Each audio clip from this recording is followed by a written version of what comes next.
કરવા માટેનું કામ કરવાનું છે આપણે. એના માટે સત્તા પરિવર્તન તો છે જ, પણ સાથે સાથે વ્યવસ્થા પરિવર્તન પણ ખૂબ જરૂરી છે. આ દેશની વિધાયિકા જે છે એમાં તો પરિવર્તન લાવવાનું છે, સાથે સાથે ન્યાયપાલિકા છે, કાર્યપાલિકા છે, મીડિયા છે, ઉદ્યોગો છે, આ તમામે તમામ બાબતોની અંદર આદિવાસી સમુદાયનું પ્રતિનિધિત્વ જ્યારે એમના વસ્તીના પ્રમાણમાં સુનિશ્ચિત થાય તો સમાજનું કલ્યાણ થઈ શકે.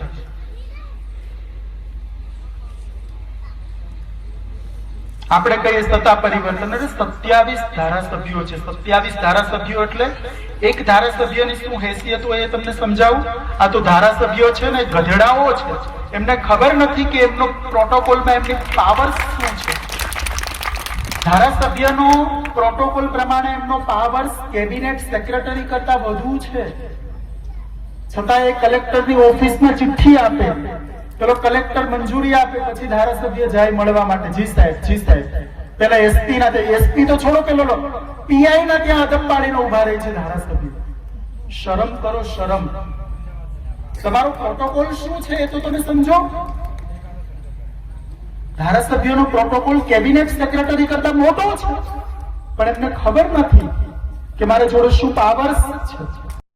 હવે આ 27 ની જગ્યાએ આપણે 27,000 આવા લોકોને મૂકી દઈએ તો કોઈ ફરક પડવાનો નથી. વાત છે કે સમાજના ઈમાનદાર અને લડવૈયા નવયુવાનો જ્યારે સમાજનું પ્રતિનિધિત્વ કરશે તો સમાજનું કલ્યાણ થઈ શકશે. હું તમને એક એક્ઝામ્પલ આપું ગુજરાત માટેનું. આદિવાસી સમુદાયના લોકોએ પાટીદાર સમુદાય પાસેથી શીખવાની જરૂર છે. શું શીખવાની જરૂર છે એ તમને કહું. આદિવાસી સમુદાયની વસ્તી 1 કરોડની છે. પાટીદાર સમુદાયની વસ્તી 70 લાખથી 75 લાખની છે. બરાબર? ગુજરાતમાં અત્યાર સુધી 17 વખત અલગ અલગ મુખ્યમંત્રીઓ બદલા. 17 વખત મુખ્યમંત્રીઓ બદલા છે. એમાંથી 8 વખત એવો સમય આવ્યો કે પાટીદાર માણસ છે અને મુખ્યમંત્રી બનવાનો મોકો મળ્યો છે કે જેમની 75 લાખની વસ્તી છે. અને આદિવાસી સમુદાયની 1 કરોડની વસ્તી છે. આમ છતાં આદિવાસી માણસને 1 વખત મુખ્યમંત્રી બનવા માટેનો અવસર મળ્યો. અને એ પછી પણ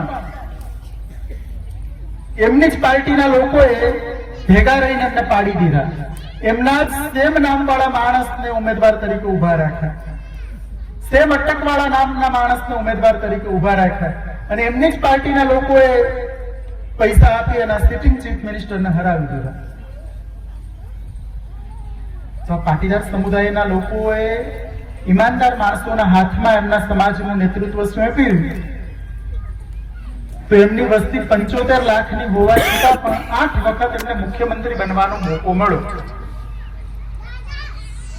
અને તાકાતથી એ લોકો કહી રહ્યા છે કે ચીફ મિનિસ્ટર તો અમારો પાટીદાર હશે. અને પેલા લોકોએ વાંકા એમના માણસને ચીફ મિનિસ્ટર બનાવવો પડે. અને જ્યારે આપણે લોકો કહીએ કે ભાઈ આ નકલી આદિવાસી લોકો ધારાસભ્ય બની રહ્યા છે તો આપણી વાત કોઈ હળેલું કૂતરું પણ સાંભળવા તૈયાર નથી. આ રિયાલિટી છે સમાજની. આપણે આપણી જાતને બહુ મોટા તિસ્મારખા સમજી રહ્યા છે કે અમે આમ કરી નાખીએ, પેલું કરી નાખીએ, આપણી કોઈ વિશેષ હેસિયત નથી. આ બધાએ મગજમાં સમજીને રાખવાનું છે, કારણ કે આપણે લોકો જે દિશામાં છે ને એ ખોટી દિશામાં છે. એટલા માટે આપણાથી કશું કોઈ ઉકળતું નથી. આપણે જો સાચી દિશામાં કામ કરવા લાગી જઈશું ને તો દુનિયાની કોઈ તાકાત નથી કે આદિવાસી સમુદાયના લોકોની સાથે એમના આત્મસન્માન અને સ્વાભિમાન સાથે કોઈ છેડખાની કરવા માટેની કોશિશ કરી શકે. અત્યારે ગુજરાતના મંત્રીમંડળમાં જોઈએ તો જેમની 75 લાખની વસ્તી છે એમને 4 મંત્રી છે, અને જેમની 1 કરોડની વસ્તી છે એ લોકોને વન અને પર્યાવરણ વિભાગ માટે રાખ્યા છે 13માં. એવા 2 લોકોને આપ્યું છે એમનો વિભાગ, કારણ કે વન અને પર્યાવરણ સિવાય તો એ લોકોને એ વિચારી રહ્યા છે કે જે શાસક વર્ગના લોકો છે વિચારે છે કે આદિવાસી લોકો જે છે એ લોકો જે છે એ નાણામંત્રી ન બની શકે, એ ગૃહમંત્રી ન બની શકે, એ વન અને પર્યાવરણ માટે બરાબર છે, ટ્રાઇબલ કોમ્યુનિટીના વિકાસ માટે બરાબર છે. એટલે આપણે આ બધી બાબતોને ચિંતન કરવાની જરૂર છે. વિધાયિકાની અંદર આપણું પ્રતિનિધિત્વ આ તો બાબા સાહેબ આંબેડકર અને જયપાલસિંહ મુંડાનો આભાર માનવો જોઈએ. બાબા સાહેબ આંબેડકર અને જયપાલસિંહ મુંડાનો આભાર માનવો જોઈએ કે એમણે રાજનીતિમાં અનામતની વ્યવસ્થા કરી. બાકી આપણા ચૂંટાયેલા ધારાસભ્યો અને સાંસદો જે છે, મંત્રીઓ છે, એમને વિધાનસભા અને સંસદમાં કોઈ ઝાડુ મારવા પણ રાખે એમ નથી.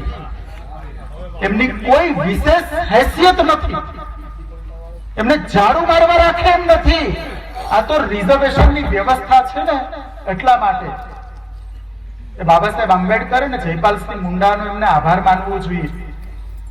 પણ આ નાલાયકો એમનો આભાર માનવાના બદલે એમના માલિકોના પગ ચાટી રહ્યા છે, ગુલામી કરી રહ્યા છે. ગુલામીમાં પણ વિશેષ ગુલામી કરે એ લોકોને સારું પદ મળે. કોઈ ઓછું નમે તો તાલુકા પંચાયતની ટિકિટ મળે, થોડું વધારે નમે તો જિલ્લા પંચાયતની મળે, ચરણ સ્પર્શ કરે તો ધારાસભાની ટિકિટ મળે, અને સાષ્ટાંગ દંડવત પ્રણામ કરે તો લોકસભાની ટિકિટ મળે. આ રીતેની વ્યવસ્થા ઊભી કરી દીધી છે. આપણે હસવાની જરૂર નથી, આપણે આના વિશે સમજવાની જરૂર છે કે આ જે નાલાયકો જે દંડવત પ્રણામ કરી રહ્યા છે ને, એમને આપણે અલગથી એમનો રિમાન્ડ લેવાની જરૂર છે કે સુધરો. તમારું આત્મસન્માન અને સ્વાભિમાનને ગીરવે મૂકીને તમે કઈ હદ સુધી જઈ રહ્યા છો? તમને પદ ન મળે ને તો તેલ લેવા ગયું, ગ્રામ પંચાયતના સભ્ય પણ ન બનો ને તો પણ જરૂર નથી. તમે ઝૂંપડામાં રહેજો, ગાર કરેલું હોય, તમારું નળિયા વાળું નળિયા ન હોય ને તો તમે કુળા વાળીને ઝૂંપડી બાંધીને રહેજો, પણ તમારા આત્મસન્માન અને સ્વાભિમાન સાથે તમે સમજૂતી નહીં કરો. તમે ત્યાં જે ગુલામી કરો છો, તમે પોતે ગુલામી નથી કરતા, તમારી સાથે આખો સમાજ જોડાયેલો છે. શાસક વર્ગના લોકો સમજી રહ્યા છે કે આદિવાસી સમુદાયની હેસિયત શું છે ભાઈ. આ હેસિયત છે. તો આ નાલાયકોને પણ આપણે સમજાવવાની જરૂર છે, એનો કાન પકડીને સમજાવવાની જરૂર છે. પણ આપણે લોકો શું કરીએ છીએ? મેં હમણાં જ તમને ભગવાન બિરસા મુંડાનું ઉદાહરણ આપીને કીધું કે કદાચ બિરસા મુંડા અહીંયા આવી જાય, ટંટિયામામાં ભીલ આવી જાય તો પણ આપણે એમને સાઈડમાં રાખી દેશું. એમએલએ ગુજરાત લખેલી ગાડી આવે એટલે આમ બિલકુલ આમ બધું જ એમના માટે જીવ આપવા તૈયાર થઈ જાય માણસો. આવો આવો સાહેબ, આવો આવો. એ સાહેબ છે એના સાહેબ ના ત્યાં ઘરે પોતા મારે છે, એ આપણે ખબર નથી. આ બધી વસ્તુઓને સમજવાની જરૂર છે. હું તો ધન્યવાદ આપું છું આદિવાસી સમુદાયના લોકો જે ગામડામાં રહે છે ને, એમને અભિનંદન આપું છું. સમાજની અંદર, સરકારની અંદર, કાર્યપાલિકા, ન્યાયપાલિકા કે બાકીના બધા લોકોમાં જે થોડો ઘણો ડર છે આદિવાસી સમુદાયના લોકોનો, એ તમારા બધા લોકોના કારણે છે. બાકી આ લોકોને તો બહુ સારી રીતે ઓળખે છે જે શહેરોમાં રહે છે. આ સમાજ માટે જે લડવા વાળો વર્ગ છે ને, એ અભણ લોકો છે, મજૂર લોકો છે, જે ગામડામાં રહે છે એ લોકો છે, અને મોજ મજા કરે છે પેલા સિટીમાં રહેવા વાળા લોકો, ચાપલુસી કરવા વાળા લોકો. આ રિયાલિટી છે અને આપણે સમજવાની જરૂર છે. સ્વાભિમાન અને આત્મસન્માન નથી જે માણસનું, એ માણસને માન સન્માન આપવાનું આપણે બંધ કરી દો. જે માણસ પોતાની જાતને માન નથી આપતો, યાર તમે એને શું કામ માન આપો છો? એને પોતાનું તો સ્વાભિમાન હોવું જોઈએ કે નહીં? પણ આપણે આ બાબતને સમજવાની ખાસ જરૂર છે. આપણે લડી રહ્યા છે, મહેનત કરી રહ્યા છે, પણ એ મહેનતનું પરિણામ આપણે મળતું નથી. કારણ કે આપણે આપણી જે દિશા છે ને થોડી બદલવાની જરૂર છે.